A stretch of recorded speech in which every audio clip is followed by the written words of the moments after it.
All righty, welcome to episode number 27. BetParx presents Stick to Hockey Live. It's hockey night in Philadelphia. Flyers and Caps tonight at Wells Fargo Center, wrapping up a 5-game homestand. From Crossing Broad, Anthony Sanfilippo will be joining us in just a moment. Crossing Broad, Snow the Goalie podcast, and much more. Does a great job covering baseball as well. I'm actually ahead of him on a baseball question, seeing as the Phillies made a big signing in Trey Turner. But I digress. Let me tell you about BetParx, because tonight it is Wednesday night hockey, I guess. The former network used to call it rivalry night. Not anymore. It's Wednesday night hockey, and we've got a Broad Street boost for you tonight. Here's the boost. Go on the BetParx app, and the boost was Flyers to score more over 2.5 goals. The boost was minus 148. Now, they're a team that averages under 2.5 goals a game. Got 5 in their last. One of them was an empty netter. It was minus 148, but the boost boosted all the way down to minus 110 against the Caps tonight. They played the Caps 2 weeks ago today, lost 3-2 in overtime. But James Van Riemsdyk will return tonight as well. So minus 110 is the Broad Street boost tonight. Get on the BetParx app, same game parlays, live in-game betting, you name it, it is all there. Player performances, first to score, exact score on baseball when it's in season, football, college and pro, hoops, college and pro, hockey, World Cup, you name it. It's all there for you to bet on. Easy to sign up, fun to use, and faster to win than ever before. And again, minus 110 for the Flyers to score over 2.5 goals tonight. So download the BetParx app today. You do need to be over 21 and present in Pennsylvania. Gambling problem, call 1-800-GAMBLER. Also, swing by for a great cause and a great time of year. It's the holiday time of year. Conquerville Subaru, the dealership I've been with, bought my first car there back in the late 80s, and you're going to love it. And they've got a great thing going on right now. It's the Subaru Share the Love event. It began back on November 17th, goes through January 3rd, so you got a little bit of time left. And Subaru is going to donate $250 for every new car sold to one of 5 charities, and you get to pick the charity. Either ASPCA, Make-A-Wish, Meals on Wheels, Nations Parks, or Conquerville's hometown charity, which is the Namors Children's Hospital of Delaware. Any of those charities, they'll donate a $250 to for a new car sold. So check it out. December, great time to get down to the beautiful dealership on Route 202 in Glen Mills. You can check out all the certified pre-owned inventory, list of incoming Subaru vehicles, all there for you at that great dealership with great people and a great service department as well, where you get a free car wash with every visit. So visit ConquervilleSubaru.com. Details on the web. Also visit the showroom on Route 202 in Glen Mills, and remember that Conquerville cares. Let's get to him right now. What does his Twitter bio say? His Twitter bio, he's a Flyers writer for CrossingBroad.com, the co-host of the Snow the Goalie podcast and Crossed Up. He's a strategic marketer by day, a director, actor by night, and a dad 24/7, 365. And he is our guest on this edition of BetParx Presents Stick to Hockey Live. And that may be the best introduction he will ever get. I might have outdone Rush Joy on that intro. You know why it's the best introduction I've ever had? Because I wrote it. Yes. You want to say something nice about somebody? Have them write it. What's going on? Not much, Jay. How you doing, man? I'm doing good. You know, I said this on the podcast, I guess, what's today? Wednesday. On Tuesday's edition of Flyers Daily, I was recording it, obviously, after the game Monday night. Mm-hmm. And I saw some people on social media saying, Colorado didn't have anybody. McKinnon left the game. Don't get excited about this win. And I said, wins are not easy to come by with this team. They're banged up. Just enjoy the win. It just feels good to enjoy a win and not have angst over winning. Yeah, I mean, look, it was not a pretty game. I mean, you'd much rather that the team play like they played Saturday against New Jersey when they lost than how they played Monday against Colorado when they won. But you never say, "Oh, well, a win is just whatever." You know, they played nobody. Well, was Cale Makar still? Cale Makar was still out there, right? Rantanen was still out there, right? He scored a hell of a goal, right? I mean, that was something else in the third period. They had some other good players, but yes, it wasn't the Stanley Cup winning Colorado Avalanche. No, it was not. It was a cheap facsimile thereof. But when you've lost 12 of 13 coming in. I don't care if you're playing who you're playing. In a couple of weeks they're going to play the Anaheim Ducks, who look like the worst team in hockey in at least a decade, if not longer. They're right there with that Detroit team that really stunk. Yeah, but if you beat them out there, are you going to complain that you got the win? No, you got to win, right? It's a win. Doesn't matter who you play, who you beat. But yeah, no, they have. Look, there's been things about this team that have been getting better in the last few games, even games that they've lost. And there's things about this team that still persist as far as mistakes go.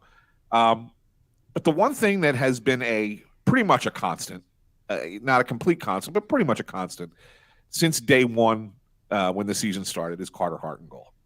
And he had a really, really good game. Yes, he gave up 3 goals, 2 of them late. None of them on him. I don't put any of those goals on Carter. No. And as a matter of fact, he stopped 3 breakaways. He made 2 other really acrobatic saves in the game. Had a lot of really good stops on hard shots. I mean, they had 22. What I think 22 legit scoring chances. I mean, that's not shots. That's scoring chances. Scored 3 times. I mean, he stopped 19 of them. That's pretty darn good, especially when they're coming in from where they're coming from. So he had a really good game for them, and is probably the reason that they actually come away with the victory. Whereas in the New Jersey game, he put a lot of it on his shoulders because it was his mistake behind the net, turning the puck over, that led to one of the Devils' goals. And then the other one, he kind of wasn't, his positioning was a little off, and he wasn't against the post. And so that other goal in the third period by Jack Hughes ends up getting in. So I think he took that loss and put it on his shoulders, and came back out and gave an effort that was like a 180 from that game. And it was, that's the reason that they were able to beat Colorado. Yeah, even though he's given up some cookies this year. Some goals, the one off the end boards that climbs the skating pad and goes in off them. He had one earlier in the season where it just went, skate on post and went right through. There's been some goals that he hasn't liked, but I really have liked his resilience and his competitiveness. That save that he makes in the Colorado game at the end of the first period with about 19 seconds left. Yeah. Because they're up 2-1. Flyers are up 2-1.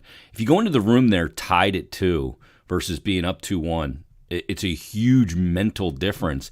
And the thing that I like about the save, I got to talk to Dilly about this, to Kim Dillaball, because I got to ask him about it. I haven't had a chance to sit down with him in a while. But he seems more willing to abandon the technical aspects of his game, which is his hallmark, to go into compete mode, to put flesh between puck and net. And that's what he did on that one. He just threw himself. Yeah. No, it was great. It's great. And that's good. That's good. I was most impressed stoning Makar. Mm-hmm. I mean, it's one thing that it's the other guys that he was stopping are not. Yeah, Bleed. It's not a huge name, right? They're not big name guys, but you get Makar coming, and he had it from Colorado's blue line. That's where he strips Patrick Brown of the puck, and so you see it from there, and you got time. Like, okay, Cale Makar's coming on a breakaway. This is not going to be pretty. Yeah, and he just stayed right with it. Really, really sound, patient play. Yeah. I mean, it's in a lot of ways that's the game. Yep. There, because I think I was at 3-1, right? I wasn't 4-1. It was 3-1. I was still 3-1. Yeah. I mean, you knew Colorado was going to make a push towards the end, right? They were going to get something. You don't make that save. It's now 3-2, and then it's who knows where it goes from there, right? Especially with their history, Ant, of spitting the bit in games. Yeah. So I think Carter makes the he was easily the first star of the game. And I don't even think anybody else was a close second. I mean, there were other players that played well. I thought Travis Sanheim had a nice game. TK was all over the place in the game, too. Until the end, although he almost cost him at the end. Yeah. He gets the empty netter, but, man, he let that puck go right past him up the wall, and Makar's waiting at the point. And the offense, they already pulled the goalie, and you're like, oh, shit. Yeah, you got to get something on that. You got to not even get something. Just stop it coming from around the boards. Put your body there and turn and fire it out of the zone, even if you have to. But he just let it go. He didn't even try. Yeah. So he knew it because you could see him after he got the empty netter. He came back down and he was mad at himself. He kind of hit the stick on the ice and stuff. But other than that, TK had a really strong. You just made an awesome point. The fact that McCarr gets that breakaway clear and cut and you know it's him as the goalie makes a difference. Sometimes a breakaway happens from just outside your own blue line. It's turned, it's right back on top of you. The only thing you have as a goalie is going, all right, right-handed or left-handed. Who you don't really have time to go through the who is it? Am I intimidated by it? Do I have a book on this guy? Yeah. When McCarr's coming from that far away, you're going, oh, shit. That's Cale McCarr. He's got time. He's got space. And it is a different mental thing for a team that doesn't score much.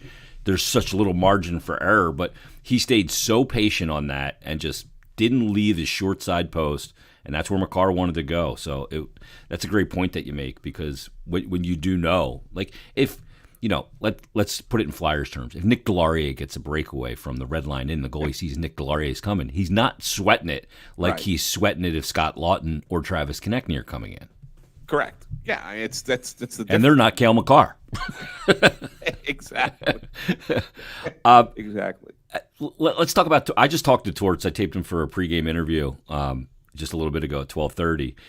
Let me ask you about the team progressing, because they're getting some players back in. I think getting Laughton back, and you and I have talked about Laughton quite a bit on and off the air, and how we feel about his, leadership, his play, his effect on the team.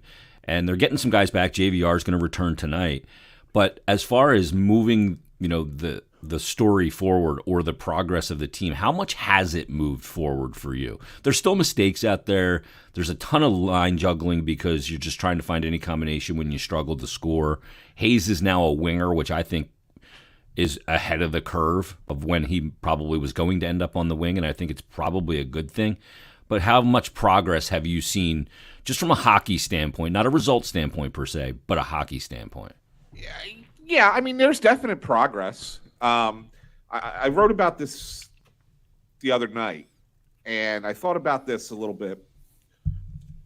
When they lose the game to New Jersey and Torts storms off after 56 seconds, 41 words, basically telling the media we suck because we asked dumb questions, and his team played his ass off, and that's it. And then, he's out.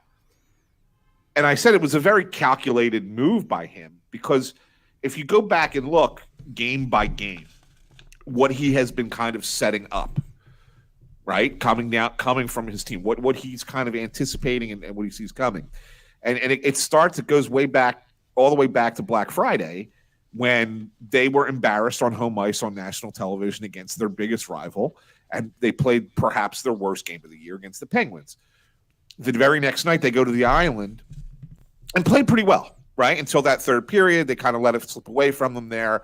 And he talks about it after that game. He talked about, hey, we played a good game. We just didn't finish, and it's all about learning how to finish that out. Then the next game they play against the Islanders. They play a more complete game and they finish it off, right? They finish the game and beat the Islanders. So then, okay, that's good. And then what happens after that? Tampa comes in, and now it's like, this is a whole nother level. Right? And, you competed a little bit. You hung with them for a period, but the second period comes around and Tampa just starts dominating, and you don't have the horses to play with them. And they kind of the team just kind of like wilted. And his whole argument was, you don't take your foot off the gas. You don't ever relent. Doesn't matter who your opponent is. Punch him in the mouth. Keep going, keep going, keep going. Then you go to the, you move forward to the Devils game, which follows Tampa. And that was maybe their best game of the year. Even if they lose, they punched New Jersey in the mouth from beginning to end of that game. They never remember, they were coming back at the end. They thought they had tied it, then the goal got waved off, and then they had all that pressure there at the end. Like it was a really fantastic effort by them in a loss. And that was like, okay, you have to play that way to beat these elite teams, or to have a shot to beat these elite teams. So that when you go into the game Monday against Colorado, he's not telling them the Avalanche are missing all these players, they're shorthanded, blah blah. It's the defending Stanley Cup or defending Stanley Cup champion coming in now, and now all of a sudden you got to go out and play that way against them. And I felt early they were played like that, but then it kind of got away from them. That's why I think Torts was frustrated after the game. But I think he was kind of setting this up, and that's why I said that Saturday game, you could hear all week long, because then even during the off days, there was the we're young and dumb, and then there was the day where he said this is going to take. We're starting not from the foundation. We're at the footer. This is going to be a long process. Like, I mean, all of these things. He's using this as an opportunity to motivate his players to be more than what they are and to do what he's asking them to do. And it works. You see it happening. You can see the development of it. So I think that I think it's there. I just don't think that the effort's there. The understanding is there. The building of a foundation is there. The talent just isn't there. And so that's why the Flyers are not going to be a team, in my estimation, who makes any kind of great run or great push for a playoff spot. But they are probably not going to be bad enough to be at the very bottom of the standings either. So, but that's part of how Torts is trying to build this up and make these guys become better NHL players. Will they not be at the bottom, though, Ant? I mean, they've now lost 12 of 14. So while it looks better, you still don't have the ability to score. I mean, there's only one team in the league that scores less than them, and it's the aforementioned Anaheim Ducks. I mean, yeah, they scored 5 against Colorado. One of them's an empty netter. But over that 13 games, they had a total of 26 goals. I look at it and go, I don't know how many more games they win, even if they get James back and Cam Atkinson back. And yeah, I don't want to make it sound like I think that they're suddenly going to be a playoff contender, right? But there is some shitty teams in the league, is what you're alluding to. My God, they are. Yeah. and 32 teams, there's going to be some shit. And even if they're not shitty, they're trying to be shitty. They are intentionally tanking. Chicago. They may have better talent, and they're trying to lose on purpose to get to that top of the draft in the lottery. I don't think I look at the schedule. I always like to look ahead. I always like to look at the schedule. And they're in the middle of a tough stretch here. Obviously, you got the Caps tonight. Caps aren't as good as they've been. They've had some of their own injuries, and they've just been mediocre so far. And the Flyers gave them a good game when they played them down in Washington a couple weeks ago, lost in overtime on Ovi's goal. Yeah, when Dylan Strome jumped on the ice too early. Yeah. But I mean, so this is in essence a winnable game. But I mean, Vegas is going to be tough. Yep. But then Arizona, Colorado again, all depleted. McKinnon won't be back; he's out for a month. The Devils, who they've played, I mean, a good team, but they've played them hard twice. Yeah. The Rangers, who are really inconsistent. Really inconsistent. If Shesterkin's not on his game, forget it. They've been not good. Columbus, who's I know they've beaten the Flyers twice, but they're at the bottom of the standings. And then, then he got a couple of tough games in Toronto and Carolina, but then San Jose, not great. LA, they're okay. Anaheim, terrible. Yeah. Arizona, again. I mean, you start playing some easier teams, you're going to get they're going to get a few wins in here. Like they're not going to be they're not going to go on another 10-game losing streak against these weaker. If you do, that's embarrassing, right? I mean, so I think there's going to be a few wins in here, and if you get a few wins, you're going to keep yourself 6 to 8 points ahead of those bottom of the standings teams. And I think that's kind of why I look at where that's probably about where they're going to probably finish as the 7th worst team in hockey, if in my estimation. Yeah, well, 7's a little too low, but you look at like Colorado in 2017, they had the worst record in the league. They ended up with 4, right? Detroit that one year had the worst record by a landslide and ended up, I think, with the 5th pick in that draft. Yeah. And when they took Seider, was that Moritz Seider? Yeah. I mean, look, you don't want to have the worst record pick 4th because Colorado got Makar at 4. Right. You just want to find a way to get a little lottery luck and end up obviously 1, but 2. Fantilli is unbelievable. The one thing to say about that, though, is if you end up around 4, you might be able to go what's his name? Mitchuk, the Michov. Michov, the Russian kid, Matov Michov. Only because he's under contract in Russia for another 2 seasons 3 seasons. Yeah, that variable, it's going to scare some teams. It might scare a team or 2 away that a player of that caliber might slide down. And if you look at it and say, well, we're not going to be good until then anyway, why not? Right? Let's make that pick now.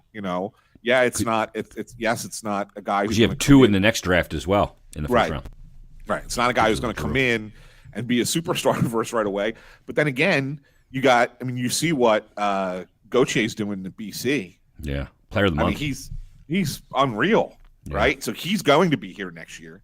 So that's your rookie who makes his impression next year. I think that's so. I think you're still okay. I think you come in top 4 in this draft. You're getting a star. You're getting a star level player, even if you don't get Bedard. One of those other 3, Fantilli. Get a cornerstone. Yeah, there's a Swedish kid too. What's the Swedish kid's name? He's he's another one who's like right up at that upper echelon. Yeah. So they're all forwards and th're all talented, and you're going to get a star quality player. Now, I got a tweet from a guy, Robert Sullivan, said to me when I tweeted about Cutter Gauthier, and he said he should stay at BC another year because of the experience in college. It didn't hurt guys like Makar, Owen Power, Matty Berniers, Kent Johnson. And he said, plus, why come to the Flyers next year when they could still suck? Well, that plays no point in it at all. Right. To me, it all depends. Like Owen Power and Matty Bernier, they were going for a national championship at Michigan. That I think that's part of that equation. And yeah, did the teams that they ended up on, did they stink? Yeah, but that's not part of that equation. I think there's a chance when his college season's over, we could see Cutter Gauthier this year. If you want to burn a year of ELC. Yeah, it's possible. I mean, it depends on when BC's season ends. Let's say it's mid-March. Well, I mean, are they? So you don't think that they're a Frozen Four candidate? I mean, you just never know at this point.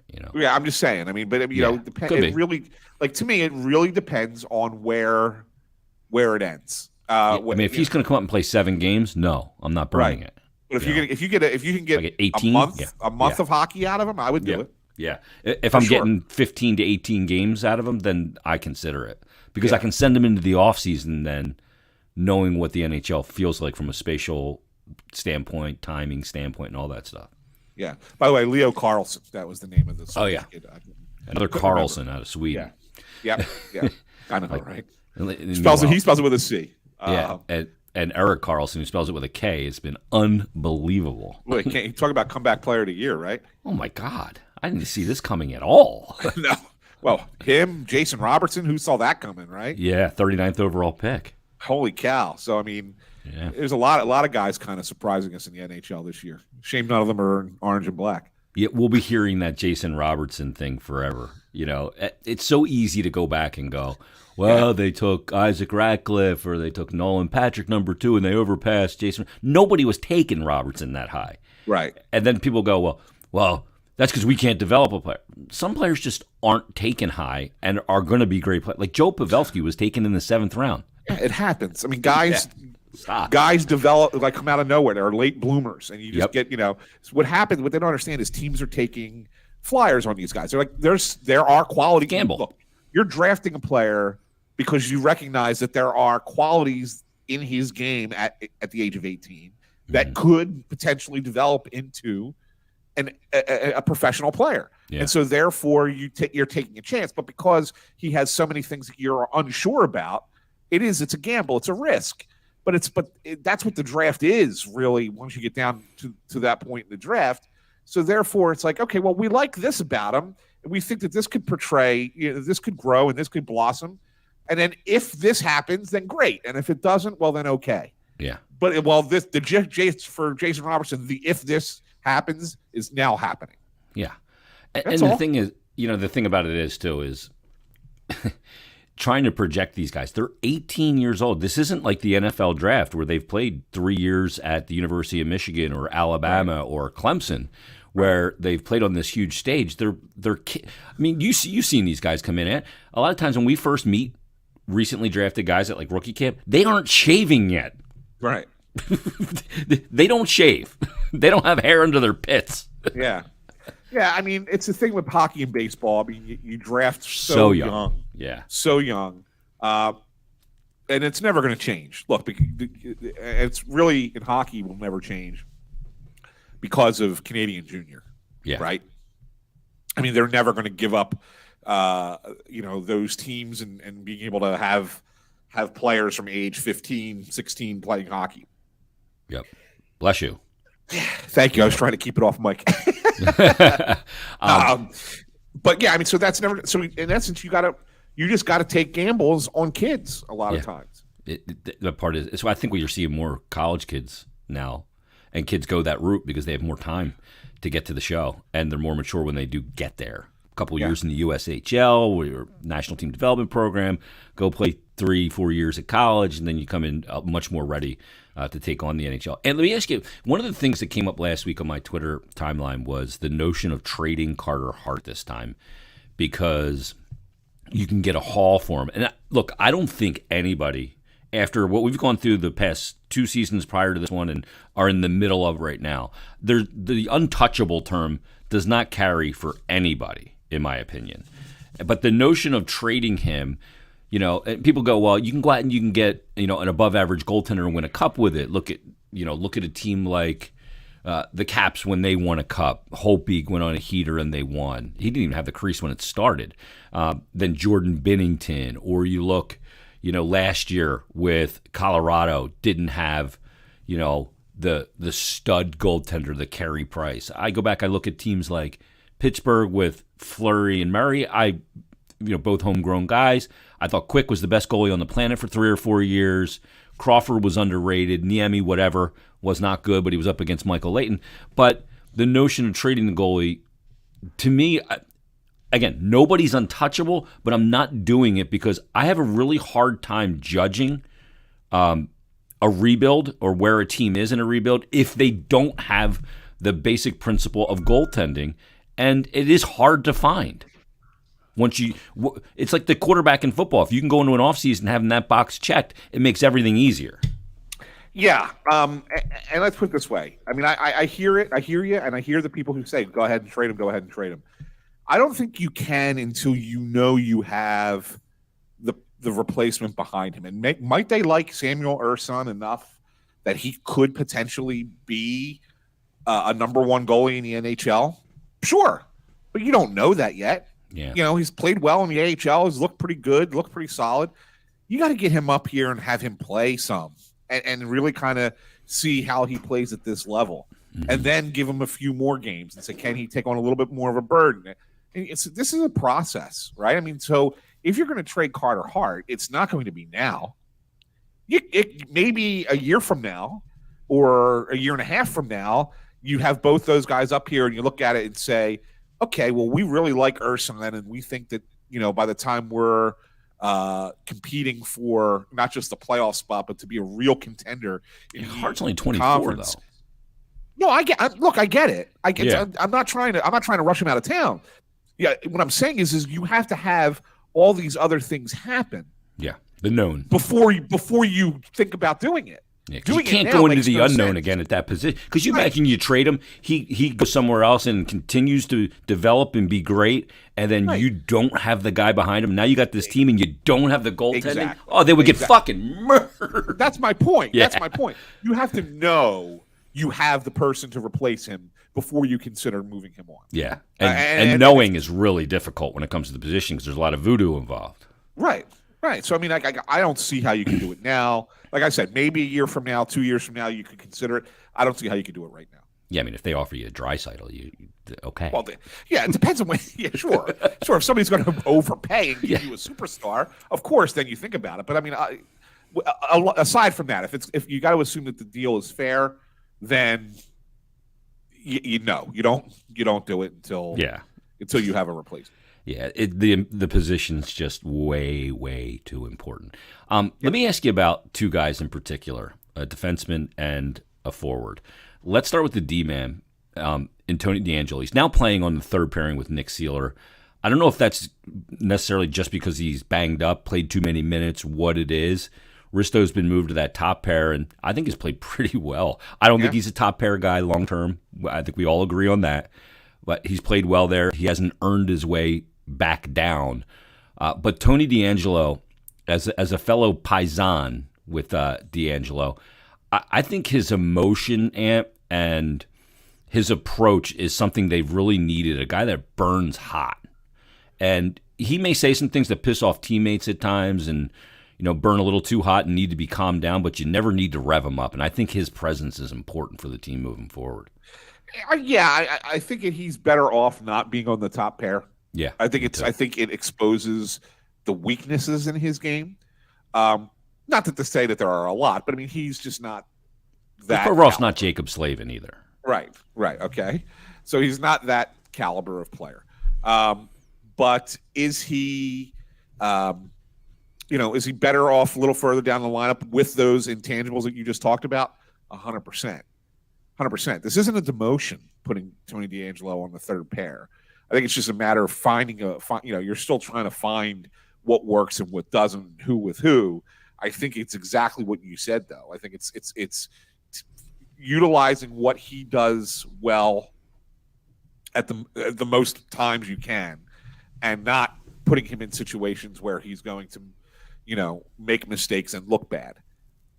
Not to mention, I think Ristolainen playing up on the top pair, I'm going to give Provorov a little bit of credit here and say he's the kind of guy that allows Provorov to play his best game.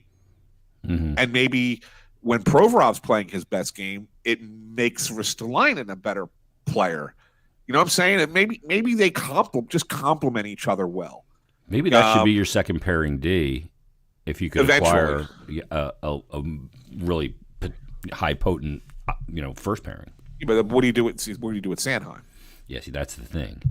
That's the part of the issue is you have DeAngelo making second pairing money, Ristolainen making second pairing money, and now Sanheim tied in in perpetuity, making good money. So it's like, and Provorov making top pair money, right? Yeah. So it's that's the issue that maybe none of them fit there. I mean, I ultimately think Provorov is fine as a 2 if you have a legit 1.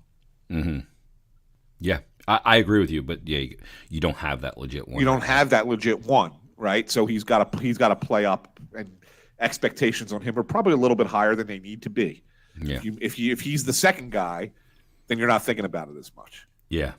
And, I mean, who knows with Cam York where he's going to fit into this equation, where Yegor Zamula is going to fit into the situation. By the way, it's Yegor now. It's not Igor. Well, that's the way it was always been. And I've been fighting with people for, forever. The curve here. It's Y-E. That's how it's spelled. Yeah. I even fought with Russ about this. You fought with Russ? I've never had a disagreement with him in my life. This is something we have in common here. This goes back though, because we would argue over whether it should be. And Russ, Russ is a language guy, and he knows a lot. He speaks multiple languages, and I usually defer to him in that regard. But he was trying to make some only that regard. Yes, and he was trying to make some stupid point about how in Russian you don't really need that letter, so that's what it's a different it's the acrylic language, blah blah blah blah. So you could go with an E because that's the pronunciation, and it's like, well, no, he spells it that way. It's spelled that way everywhere he's been. I'm using the Y. Yep. And then everybody else started saying, well, they pronounce it with an E, so we're just going to go with the E. And I said, well, the NHL sheet still lists it with a Y. And phonetically, too. He's registered that way. So why are we changing the spelling of a guy's name just because of the way we pronounce it? That's a very, that's selfish, snotty U.S. thing to do, right? Yeah. I mean, we're going to change the spelling because we don't pronounce it that way. So now you have to write your name different too. I don't. So change your bank account. I don't care how you pronounce it. Yeah. What's it on his birth certificate? How is it spelled? That's his name. Yeah, it's not like my name is spelled Jason and it's pronounced David. You know what I mean? Exactly. The other guy I would ask you about is Hayes, because he's on the wing. Yeah. And I wasn't thinking Hayes to the wing yet. I wasn't. I thought that was 18 months, 2 years away to Hayes to the wing.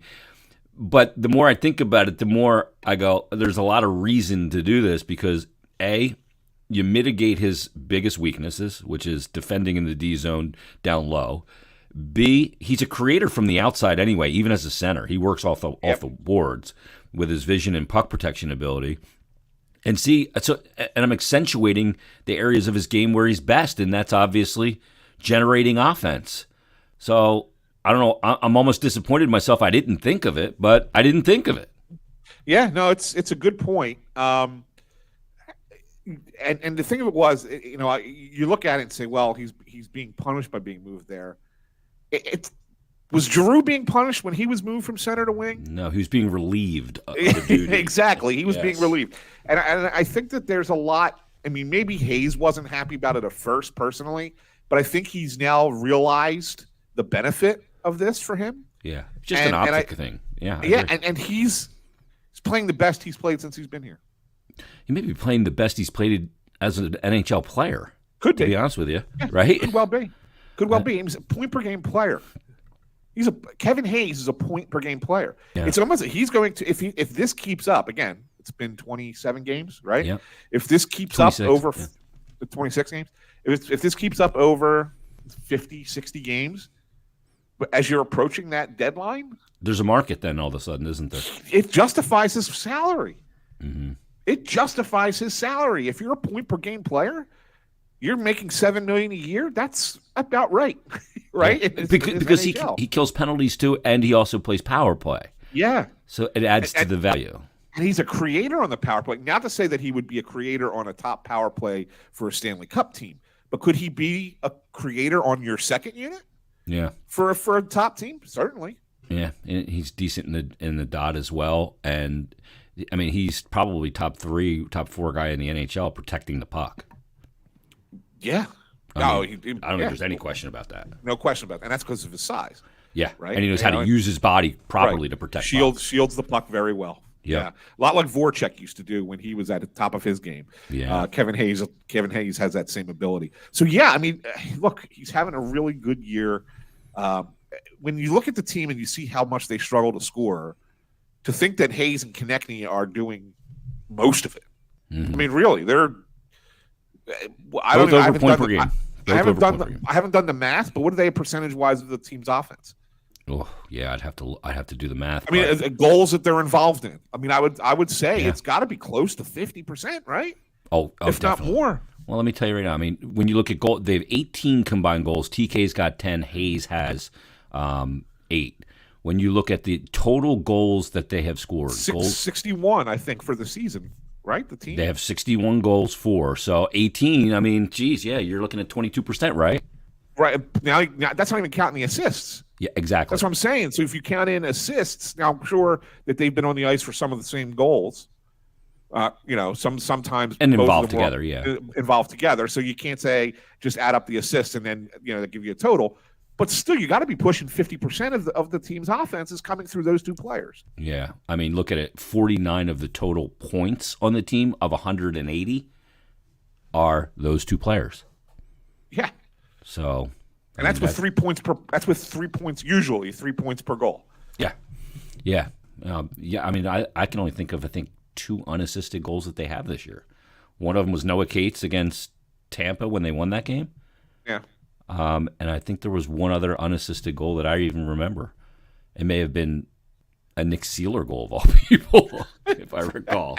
But anyway, so we'll see what happens tonight with Washington, and if they can end this homestand 3-2, that'd be amazing if they did. But we'll see where it goes, brother. Yeah, I don't know. I don't know if they would have to ramp it up again. Yeah, I was not in love with the way they played as in front of Hart against Colorado. They can't make those same mistakes again and expect him to keep going and keep bailing them out. So, yeah. Last thing for you, what's your experience been like covering Torts? Because there's a lot of what you expect it's going to be, and then what it is reality is a little bit different. What's your kind of impressions of 27 games in now covering Torts? I love covering Torts, and let me tell you why. Because let's remember, first and foremost, before anything else, and I know it's their livelihood in hockey. I know it's what matters more than anything in the world to them is coaching and playing hockey and managing hockey. Anybody involved with that team, but for the rest of us, including those of us in the media, we got to remember this is entertainment, right? This is entertainment. People use this to entertain themselves, to get away from their daily job, and to really, invest in something that they enjoy, and they enjoy hockey. So, from that perspective, he's highly entertaining. He's completely entertaining. He's a very good coach. You could separate the aspects of it, right? He's a very good coach. He's a pain in the ass at times, but it's done with intent. And as a result, he knows that he's driving that message for his players, but at the same time, he knows that by keeping himself on the front line of the media, in the media, that's something we'll focus on and that we'll be entertained by, and that the fans will find some entertainment in as well. No doubt. And yeah, it doesn't eventually wear thin. Sure, it does. Eventually, just like any other coach, it's the same thing, right? It's going to wear thin eventually. But the fact is that when you come in and you're coming in at such a low level, bottom level, this is good, and it's going to entertain for a while until it either fails or they get good for a while and then eventually come down and then it fails. Right? So until you get to a point where you know for certain that this isn't the guy any longer, this is entertainment. So yeah, it's good. It's fun. And he's challenging for the media. And that's a good thing because I think we need puts to everybody on their sometimes. toes. I totally agree. Yeah, we need to be challenged sometimes. Mm-hmm. You know, don't you just go. You think there's more people in the building because of his presence? Because there has been more people in the building. 1,000%. Because 1,000%. And this is during football season, mind you, that this is happening with an 11-1 football team. 1,000%. Okay. People bought tickets because they wanted to see Tortorella. Yeah, and he ain't going to skate a fucking shift. No. But it's by proxy, though, because of his presence. There's honest play on the ice. Well, let's be honest, Jay. I mean, let's go back and look at last season. Oof. And just how bad it was, right? It was night in, night out shit. And while we go down there now, we might get a shitty effort here and there. You know, we get caught with one, the Penguins game, for example, shitty effort. They've been very few and far San between. Jose, shitty effort. Yeah. But it's not night in, night out. Yeah. And I'd argue that there's not much better talent this year than there was last year. In fact, it might even be a step down talent-wise. Yeah, you're missing more players. And with that said, they at least play a style of game for the most part that is at least entertaining to watch. Yeah, and something honest. That you want to.